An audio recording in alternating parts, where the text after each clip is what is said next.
Can you start off with your name? And I'd like you to explain for people who don't really know what's going on here, give kind of a background as to why everyone's here and why it's important. Well, my name's Tom Goldtooth. I'm the executive director of the Indigenous Environmental Network. And, our network is, we've been around since 1990. We came together under the mandates of Indigenous youth and elders during the time in 1990 when a lot of the private waste companies were coming to Indian country, as well as nuclear waste, like in Yucca Mountain. And so during that time there's so many mineral extractive industries as well. And many of our tribal members as grassroots said we need to come together, we need to put a stop to this, we need to organize ourselves as tribal members, as grassroots. And also we were concerned about the way that companies come in and throw down big money and enticing our tribal leadership to take the golden carrot, you could say, and sell out. So those have been always concerned that we've had as tribal grassroots people throughout Turtle Island, North America, Canada, and U.S.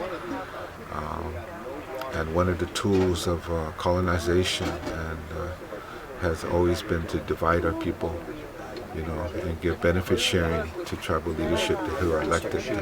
That's a very big issue in Canada, for an example.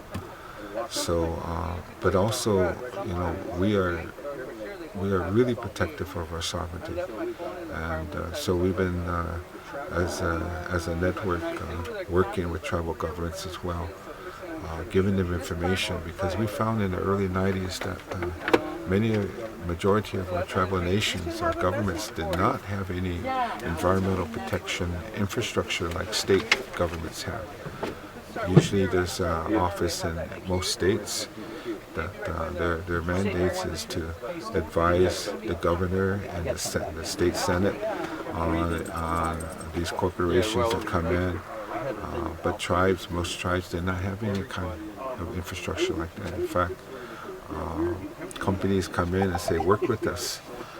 We have those experts. We have the ecologists, we have biologists, we have engineers. Trust us, we'll work with you, we'll protect the land. And we'll even give you some benefits of the proceeds. So that was like the situation over 30 years ago. So with the direction of our grassroots and our elders, we said we need to have a voice, a tribal voice, a watchdog that is organized and strategic to intervene and work with tribal leadership, work with tribal governments, work with our families and elders that are feeling the negative effects and suffering from the continued encroachment of mineral extractive, that whole mindset of extractive industries coming into our territories. So with that said, we were asked to help out here, and we've been involved. In fact, our organization shifted from our participation on building solidarity and developing strategy and tactics on stopping the Trans-Canada Keystone XL pipeline here in the Prairie Lands. So we've been part of the tar sands alliance, also having a financial corporate campaign as part of that, sending Indigenous people to England, to London, to Europe, where some of that investment was coming on the tar sands. So shifting from that wind, shifting to the Dakota access was part of our process too, supporting the encampment that is the birthplace of this sacred stone overflow camp that a lot of people see here. The birthplace being right across the Cannonball River, up the hill right in Cannonball District, by one of the tribal members, Madonna Allard that provided one of her land assignments over there as a place to build this this movement here. So working with Joy Braun as well, who's been over there, and so what we see now is this mobilization of all the flags. The tribal nation flags are over there, and that what we call the Boulevard of Flags.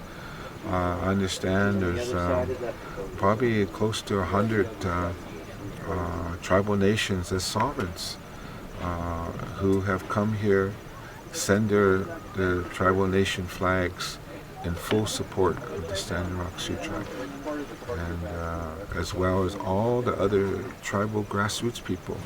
Maybe they're not here officially representing their tribal nation, but they're here in heart and spirit, and they all are willing to defend the rights of the Standing Rock Sioux Tribe here, to defend the Mother Earth, to defend the sacredness of the water, and most important too, we must not forget that, to defend those burial sites, those ancient holy sites, ceremonial sites. So that flags represents that. And I feel that the government is really threatened by this. In our 30 years of existence, close to 30 years of existence in our network, they're really afraid when the indigenous voice and indigenous people come together. Not in the coming together in the beltway of the colonial government. I call it Washington deceit, you know. And there's a lot of corruption in that circle of the beltway of the United States. Same way in Canada, Parliament in Ottawa. They drop down money, people get bought off, you know, even politicians, everyone knows politicians, you know. So it for indigenous thinking, where we have people that still live with the land and off the land, still have our sacred fires going, our ceremonies. And my family is part of that. We see what's going on in the world. And, you know, we have a world that's out of balance. And one of the things that we said coming out of a world gathering in 2010, April, in Cochabamba, Bolivia, when our indigenous friend, Evo Morales, Presidente of Bolivia, he called for an international gathering to talk about climate, but also to talk about the rights of Mother Earth, a whole different framework. That from his perspective as an indigenous man from Bolivia, is that the world doesn't understand what the relationship is to the sacredness of Mother Earth, and that's something I personally have been talking about for 2 decades as in this work that I do, because we're dealing with a colonial legal system that has implemented property rights, the regime of property rights all over not only just the United States and here in North Dakota especially, but throughout the world. A colonial system of law on the privatization of nature. Looks at the Mother Earth as an object, objectification, the same way that we have a world of objectification of women. So there's also that link on the way that we treat our women in the world, the way that humanity treats women. There's a lot of violence there. The same way we're seeing here, if we have a governmental of North Dakota and the corporations that it recognizes that are treating Mother Earth very violent. They are the perpetrators. They are the violent ones. Look what they did when they bulldozed that sacred site a couple of days ago. And they knew. No one's going to convince me they did not know. You know, but they knew that the government, that the Standing Rock Sioux Tribe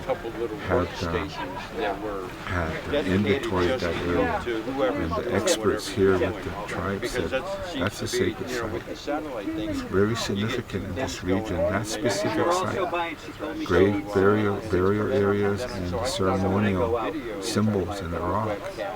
And as soon as that hit the media, the company went there and bulldozed it. And they brought in a private security firm. And I don't know where this firm came from. I believe they're out of Britain. Yeah. And but they were there and with attack dogs and mace, and probably had weapons as well, and probably ready to use those. And it was very organic from the camp. It was very organic. It was not planned. Someone had spotted what was going on, and before you know it, families and children and women, men, elders were all walking up to that area. And the way that they, the security firm, representing an arm of that company, you know, that further confirms in my mind that we're dealing with the predatory mindset. You know, preying on the sacredness of Mother Earth, preying on our children, and our children here are saying, "Mom, Dad, how come when we go to Bismarck, we're stopped? You know, why is it we can't come down the usual road?" Good luck with that. So already in their mind, those young kids here, they're seeing what's going on here, and they're asking questions. And that's going to be an imprint in their mind. Why is it the police are doing what they're doing, the state patrol and the county sheriffs? And there's something about being native. I'm from Minnesota. My mom is Navajo from the Southwest. I grew up in both ends of Minnesota and New Mexico, Arizona. We see racism. You know, we may not be able to pinpoint it as far as a certain language, but we can feel it. We can go to the grocery store and it just feels like these people don't want me here, you know. I can feel it here in North Dakota. It has its roots, its foundation. So the way that the governor reacted, and even the spin doctrine that the media was being utilized, you know, portrayed already the camp, you know, as being these violent folks, you know, and even using pipe bombs. They said there's pipe bombs here, and that's funny because when I was talking to some of the people at the access road and that action over there to try to stop the building and construction of this little ramp so heavy equipment can go into the private land that this person had signed over to the tribe, signed over to the company to clear the way for the pipeline. There was a call for people because the people here are very spiritual people, and ask them to bring their pipe bundles, their sacred pipe bundles, the chinupa, the peace pipe, and that's something that people here, families use in prayer, in reverence, you know, to the Creator, asking for help, asking for support.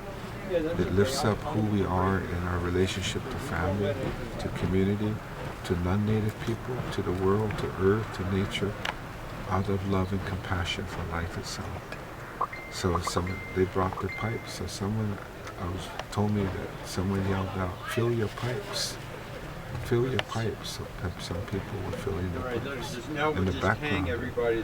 So what came out of that, I think was a serious misunderstanding, insensitivity. Someone said they had pipes. No, those are sacred instruments. So that's where part of the cultural insensitivity of who the Lakota people are. The public education system, I think, has really ripped off America. You know, the public education system doesn't tell people who the first people of this land is. You know, years ago we had maybe just a short mention in the education books, and then after a couple years maybe we had a paragraph and then a page. And now, you know, there's been progress. Some areas now there's a chapter. You know, when some conservative-minded racist states. It's not a chapter, it's maybe a paragraph or a page. So there's a misunderstanding about who the Lakota people are here. And I think it's very important to continue to have education, to have alternative media, to educate people what is really going on here.